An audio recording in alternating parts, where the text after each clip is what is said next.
سیدنا ابو ہریرہ رضی اللہ تعالی عنہ نبی صلی اللہ علیہ وسلم کا ایک معمول ہم نے بیان کیا، فرماتے ہیں کہ اکثر لا قوت الا باللہ، نبی سرور عالم صلی اللہ علیہ وآلہ وسلم کثرت سے، اکثر من قول، کثرت سے آپ یہ جملہ کہا کرتے لا حول ولا قوت الا باللہ، اور پھر اس کی وجہ تسمیہ بیان فرمائی فَإِنَّهَا كَنْزٌ مِّن كُنُوزِ الْجَنَّةِ، یہ جنت کے خزانوں میں سے ایک خزانہ ہے۔ یعنی دو جہتیں ہو گئی اس کی، ایک سب سے بڑی جہت کہ یہ جنت کے خزانوں میں سے ایک خزانہ، اور دوسرا اس کا سب سے بڑا فائدہ کیا ہے کہ جب ہم بار بار یہ کہیں گے اپنی زبان سے کہ یا اللہ نہ نیکی میں خود کر سکتا ہوں، نہ گناہ سے میں خود بچ سکتا ہوں، ان دونوں معاملات میں نیکی کرنے کی توفیق بھی اے اللہ تو دے گا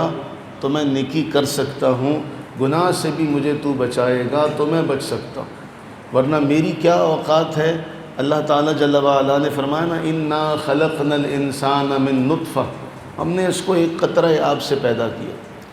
تو ہماری تو کوئی حیثیت نہیں۔ میں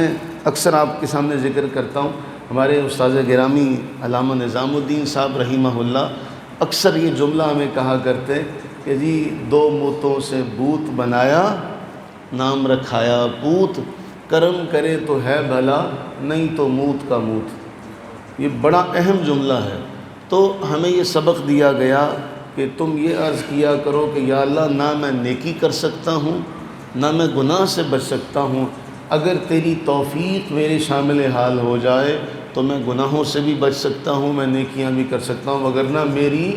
کوئی اوقات نہیں ہے۔ اللہ سے دعا کریں کہ رسول اللہ صلی اللہ علیہ وسلم کے بارے حضرت ابو ہریرہ کہتے ہیں اکثر من قول،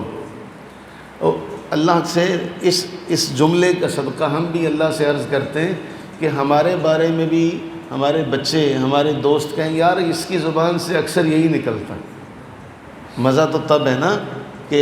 ہم اس پر ایسا عمل کریں کہ ہمارے بارے میں یہ بات ہو جائے کہ جی یہ تو بس اکثر یہی کہتا لا حول ولا قوت الا باللہ۔ تو اس کے معنی کی گہرائی کے ساتھ اللہ تعالی ہمیں اسے کثرت سے پڑھنے کی توفیق عطا فرمائے۔ آمین۔